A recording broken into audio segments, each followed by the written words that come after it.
class, I know you're all looking forward to your holiday, so I'm not going to assign any homework.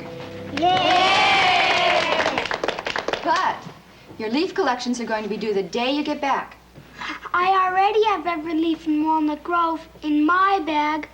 That's very good, Willie. But I'm sure some of the other students can use the time to complete their collections. Miss Beadle, our pa's taking us on a campout. We can get all kinds of leaves up in the hills. That's wonderful, Laura. I'm sure you can bring back some unusual specimens to show the class. That's not fair. She's going somewhere special to hunt for leaves.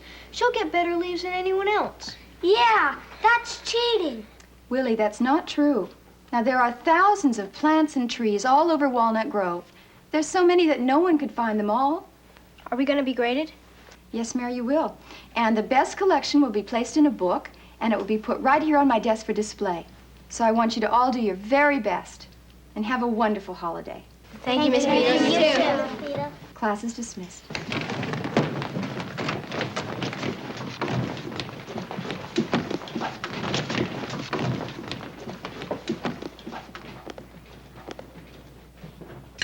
All of that isn't just like the Ingalls, giving their children an unfair advantage.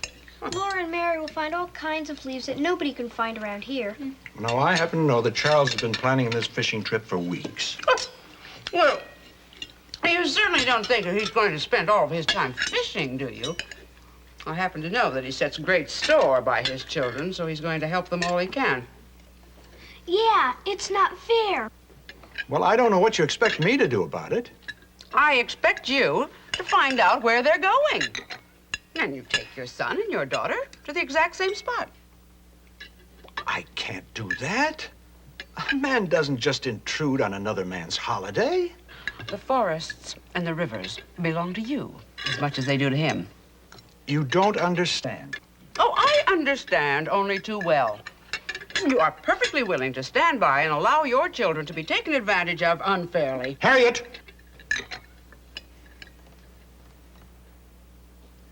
There are plenty of leaves right around here. They're not the same.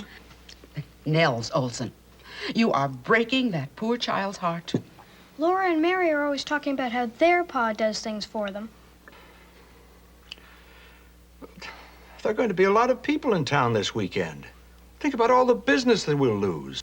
I will stay here and mind the store. You mean you want us to go alone? I am perfectly capable of minding the store. Now, you have no more excuses.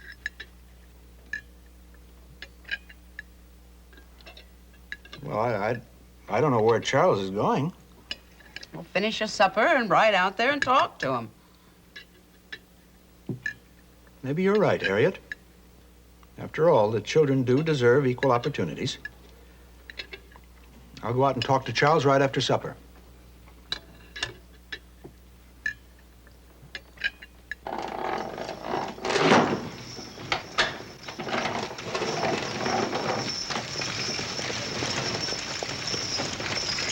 Hey, Nels. Charles. Oh. What brings you out here this time of night? Well, beautiful night. Nice evening for a ride. Like you're having good weather for your fishing trip. Hey, new moon. Good time to put a line in the water. Yeah, you know, I thought I might do a little fishing myself. We got this new split bamboo rod in. I thought I might take off for a couple of days and try it out. Good notion. Here, let me see that. I've never fished with one of these. Well, you let me know where you're fishing, and I could drop over. You could try one out. Well, better than that, why don't you come along with us? Well, I was planning on taking Nellie and Willie. Well, that's fine with us if they don't mind roughing it.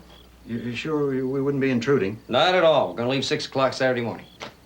Well, thank you, Charles. Huh? 6 o'clock, huh? That's right. All right, I'll see you then. See you then. Oh, concern it, Charles. I can't leave it like this. The real reason I'm here is Harriet. Well, I kind of thought it was something like that. You did? And most folks don't drive all the way out here. Just tell me what a beautiful night it is. Well, she's got a bee in her bonnet about your children having an unfair advantage of collecting leaves for the school. Well, you know how she is when she gets at something like that. She figures if our children went to the same place, and I figured a couple of days off to do a little fishing, too, at the same time. Be ready to leave at 6 o'clock Saturday morning. You mean you don't mind? Glad to have you along. Thank you, Charles. See you at 6 o'clock. 6 o'clock. Right.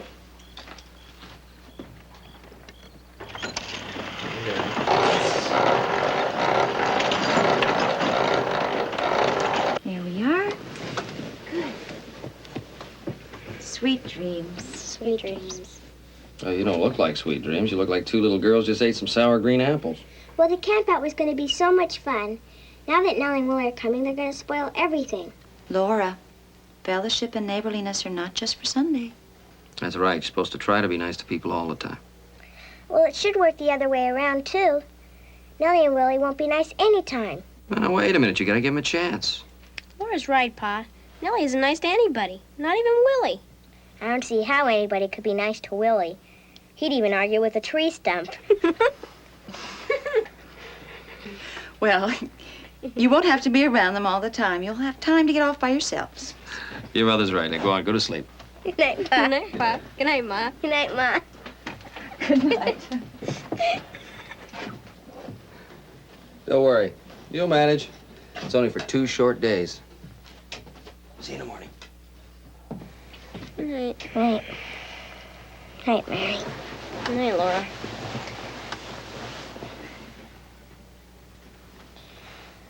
Two short days.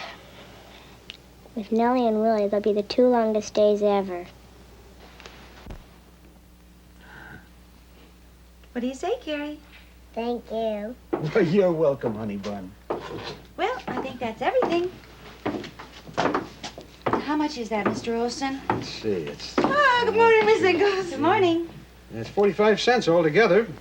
But since you're going to be cooking a lot of this stuff for Nellie and Willie and me, I think 25 cents would be fair. Oh, that's very nice. Thank you, Mr. Olson. Sure. Oh, I don't understand that you're going along in the camp out, Mrs. Charles hates to cook. Besides, I love to camp out. Have ever since I was a little girl. Oh, really? Well, it does us all good to get out in the wilderness once in a while. Yes, it does. I remember Papa used to take us as children. It was grand. Oh, I'll need some cocoa. Oh, yes. Yeah, I never forget. Mama used to put me in charge of her samovar. And I would load it into the surrey, making sure that it wasn't scratched by all those wicker baskets. We are... Well, that's 5 cents for the cocoa, isn't it? Yes. Oh, and then we would go off to our favorite hilltop, and it was a marvelous vantage point for watching the boating on the river. Oh, well, I envy you. I really wish I was going along. Well, I think this campout is going to be a bit rougher than that.